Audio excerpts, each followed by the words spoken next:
November నెల మహేష్ అభిమానులకు చాలా స్పెషల్. ఎందుకంటే ఎప్పటి నుంచో ఊరిస్తున్న SSMB29 నుంచి సాలిడ్ అప్డేట్ ఈ నెలలోనే రివీల్ చేయబోతున్నారు. ఈ నెల 15న ఓ గ్రాండ్ ఈవెంట్ ఏర్పాటు చేసి మూవీ గ్లిమ్స్ ను వదలబోతున్నాడు జక్కన్న. ఈ లోపు మూవీకి సంబంధించిన పిక్స్ బయటకు వస్తూనే ఉన్నాయి. దీంతో ఆడియన్స్ ఎవరికి తోచిన కథలు వాళ్ళు రాసేసుకుంటున్నారు. ఇక ఇవన్నీ పక్కన పెడితే ఈ కథకు పురాణాలకు లింక్ ఉందనే విషయం అందరికీ తెలిసిందే.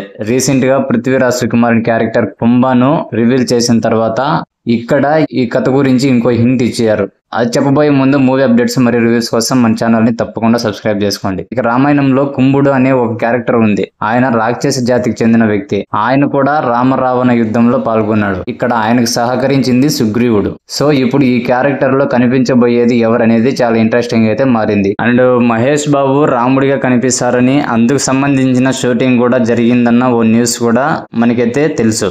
దీనిలో ఎంతవరకు నిజం ఉందో తెలియాలంటే గ్లిమ్స్ వచ్చేంత వరకు వెయిట్ చేయాల్సిందే. సో ఓవరాల్ గా దీనిపై మీరేమనుకుంటున్నారు? మీ ఒపీనియన్ ని కామెంట్ సెక్షన్ లో తెలియజేయండి. అలాగే మూవీ అప్డేట్స్ మరియు రివ్యూస్ కోసం మన ఛానల్ ని తప్పకుండా సబ్స్క్రైబ్ చేసుకోండి. Please do support.